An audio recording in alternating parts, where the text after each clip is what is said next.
So I'm happy to invite our next speaker to help us better connect Estonia's ambition with the wider European context of architectural leadership and spatial quality. So let's welcome Ruth Schagemann from Architects Council of Europe. Thank you. You're welcome. Please.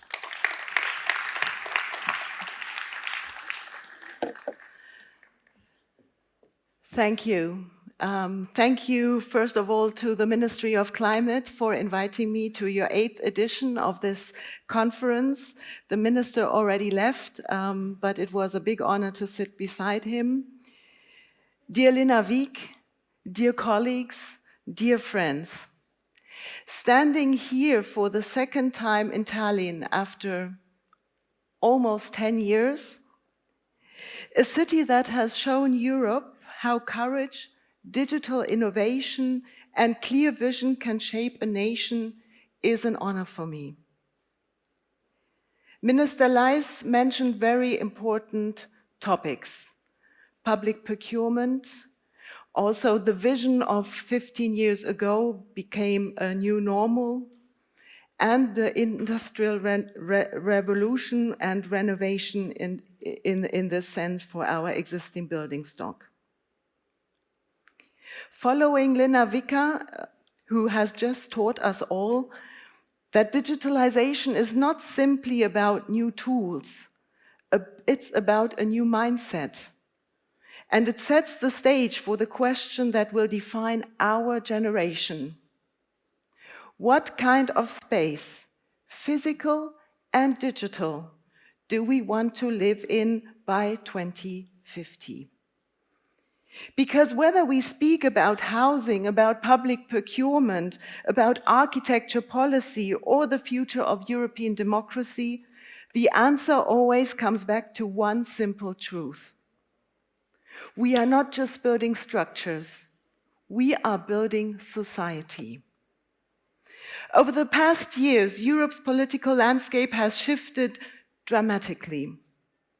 We began this decade with a new Green Deal, with a renovation wave, with a new European Bauhaus, our shared compass in Europe. In my opinion, a bold, optimistic blueprint for the future of Europe. But today we find ourselves in a far more turbulent world. Russia's aggression against Ukraine has reshaped our security priorities. The strategic rivalry between United States and China has affected our industries, our technologies, and our markets. Global supply chains are under pressure. Energy, resources, and critical infrastructure have become strategic vulnerabilities. And in this new geopolitical reality, Europe must learn to protect its values and its competitiveness, not by stepping back from its ambition, but by grounding them from a more firm and social cohesion, democratic resilience, the quality of the spaces we build. It's about supporting and sharing our knowledge. It's about developing our industry and our craftsmanship. A high-quality space is not defined by luxury, not by the amount of technology or the complexity of our building systems. It is defined by whether people feel that they belong. And in 2050, spatial quality will be shared not only or shaped not only by stone, timber, or concrete, but by the invisible materials of our time. It was mentioned in the previous presentation. It's about ethics, digital trust, accessibility, and a cultural meaning. And this is the central message of the Davos Declaration on Baukultur already from 2018. That shaping space is not only a technical act, it's a cultural act and a democratic act. And this message is amplified by one of Europe's most powerful and hopeful initiatives, the so-called New European Bauhaus. The New European Bauhaus calls on us to make Europe sustainable, beautiful, and inclusive all at once. It tells us that sustainability without beauty will not inspire people. Beauty without cohesion will not serve people. And inclusion without sustainability will not protect people. The New European Bauhaus reminds us that quality is not an ornament. It is the engine of social cohesion. Dear friends and colleagues, in an age of polarization, economic strain, and political uncertainty, that engine matters. Across Europe, the housing crisis is no longer a future concern. It is here, it is real, and it affects young families, students, seniors, and workers alike. But this crisis is not only about numbers, it's about quality. And too often the lack of it. Today, too many new buildings lack climate resilience. Too many existing buildings are deteriorating faster than we can renovate them. Too many people live in spaces that are unaffordable, uncomfortable, and disconnected. So, what do we need? First, renovation before demolition. Europe has 38 million vacant homes. We have an enormous opportunity lying ideal and an enormous environmental obligation not to waste what already exists. Second, densification with dignity. Density must mean better neighborhoods with green spaces, public service, culture, and mobility, not simply packing more people into less space. Third, construction that is simpler, smarter, more efficient, without reducing quality. And we see promising examples, for example, in Germany. The Germany's Gebäudetyp E cutting through unnecessary overstandardization by focusing on what is necessary, not on what everything has accumulated over decades of regulation. In Schleswig-Holstein, Regelstandard erleichtertes Bauen shows that reducing the slab thickness by 2 centimeters and exterior walls by 6 centimeters can save 3 to 5% of construction costs, while reducing embodied carbon by 18 kilograms per square meter. That is meaningful, climate-relevant optimization, not a compromise. And there is Hamburg, perhaps the most impressive case study of all. Hamburg analyzed cost drivers in unprecedented detail. They found average construction costs in 2024 at 4.5 thousand euros per square meter, and once you add land, often well about 5,000 euros. But, and this is the critical point, they also found out that up to 25% cost savings are possible through better structures, simpler equipments, and less technical overspecification. Not by lowering standards, not by reducing comfort, but by building more intelligent. And let me be clear, this is not cheap building. This is responsible building. It proves that affordability and quality are not opposites, they are partners. If we want better buildings, we must start with better procurement, because we cannot produce excellence with a system designed to reward the lowest possible price. You cannot build a resilient, democratic, climate-neutral Europe by selecting the cheapest solution to the most complex challenges. And this is why the Architects' Council of Europe is fighting hard for the revision of the European Public Procurement Directive. And that is what we are advocating for clearly, loudly, and with unity. We signed the Luxembourg Declaration across the sector with the engineers, landscape architects, urban planners, and interior designers.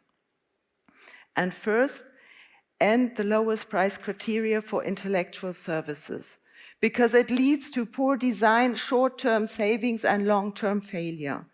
ACE demands a legal ban on awarding architecture and engineering services based solely on price. Not my words. It's the European Parliament itself which warns strongly against it. Second, create a dedicated chapter for intellectual services. Architectural design is not comparable by buying office chairs or any other similar objects. It is unpredictable, creative, and context-specific. It needs tailored thresholds, criteria, and rules. Thirdly, make quality-based selection mandatory. Quality means technical excellence, accessibility, climate performance, social values, innovation, and life cycle costs. And this is not more bureaucracy, this is better value. Promote architectural design competitions. Design competitions are Europe's most transparent, fair, innovative-driven procurement model. ACE calls on the European Union to actively promote them. Support SMEs and our young offices.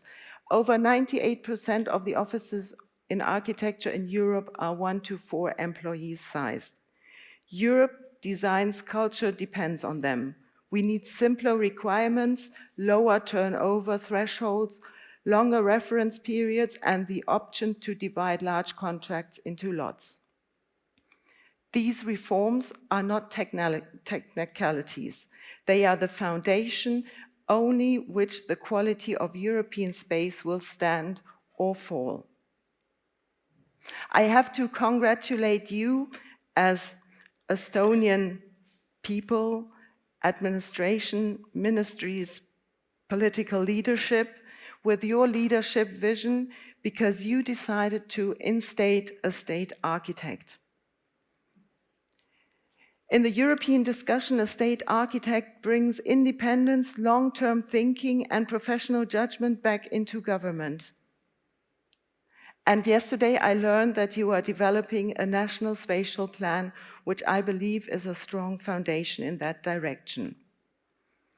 The state architect can act across ministries, protect architectural quality, ensure continuity beyond electoral terms and cycles. And this is something that your minister also underlined. They help municipalities coordinate spatial policy and make public value visible. So congratulations to this important position that you have instated. Because the challenges we face, climate adaptation, digital governance, affordability, require exactly this kind of institutional compass. And just let us imagine for a moment the Europe we could live in future. A Europe where every child learns in a building full of daylight and healthy air. Every senior lives in a home that provides dignity rather than dependency. Neighborhoods that become greener, safer, and more connected. Renovation and reuse are the obvious choice. Public procurement and public buildings standing as symbols of democratic confidence. Procurement rewards vision, not cost-cutting. And technological support public value instead of undermining it. A Europe where our buildings are designed not for the next election, but for the next generation. A Europe where quality is not seen as a luxury, but as a responsibility. A Europe where the built environment, once again, something people are proud of, because it reflects who we are and who we aspire to be. Dear colleagues, we are living through a moment of profound transition. The world is shifting politically, economically, ecological. People are asking whether Europe can still deliver to its promises of stability, fairness, and opportunity. But I believe, and I believe deeply, that architecture, planning, and engineering hold an essential part of this answer. Because when people see a school that inspires, a neighborhood that welcomes, a housing project that dignifies, a public space that includes, they see that democracy can deliver.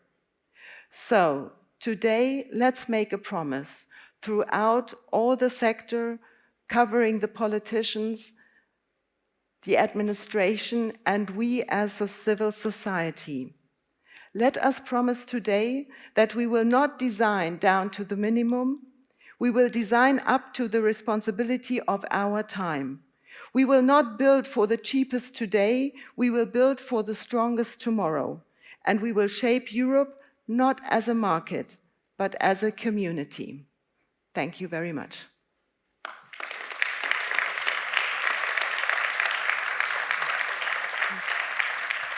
Thank you for your presentation. There are a few questions, and I encourage you to ask more. But the first question is that maybe you could elaborate and explain how public sector should procure to make the procurement better than. Yes, first of all, I already mentioned it. What I believe, and also the Architects Council of Europe believe, is really important to have an own chapter on intellectual services, because we should not be procured with chairs, etc. I think that's important. Then the openness of procurement towards the next generation, so the young architects, that they can participate and make the barriers not too high so that they can enter the procurement procedures. And then, obviously, the most important, not to procure on the lowest price, but really on quality. That would be the three, in my opinion, most important points. And obviously, and we have been discussing it yesterday evening as well, it's about also architectural design competitions that are important to secure quality in our countries. Mm-hmm. And talking about those architecture competitions to kind of allow for better quality, then what are your suggestions? How could private sector implement those competitions more? They just have to do it. I think that's the most important thing, that we commit to it, even if it's mandatory or not, but let's say to see the opportunity in a competition, in an architectural design competition, to challenge the best result. And we have a great project. It's called the ArchE project. And you can also see there that competitions do not necessarily generate more costs. It's about generating more value for the future. Mm-hmm. Thank you. Estonia has implemented Davos criteria to planning and construction law. Please elaborate, how would that help serve the country for better quality? In my opinion, it's, let's say, the best approach for a holistic thinking in the construction sector. So it's also about participation. It's about getting the people on board to develop, let's say, an environment in which we as people, as human beings, want to live, how we identify ourselves, and how we then also respect the environment in which we live. Because I think that's also, the better the quality, the more respect from the civil society as a whole. Mm-hmm, for sure. Do you have any good examples or advice towards circular architecture and built environment? Yes, well, there are a lot in Europe. There are a lot of examples, and I think that is also an important message, that we don't have to rethink everything new. There are already great solutions in the market, on the market, great examples from, I just now recently a wonderful project in Belgium, for example, in Brussels, where industrial area has been refurbished towards conference area. And the architects there, they made a catalog of all the materials that they found there, and they reuse these materials in a very sensitive way. So this is just one example, and we have a lot in Europe. And yeah, we should collect these and share more knowledge in that field.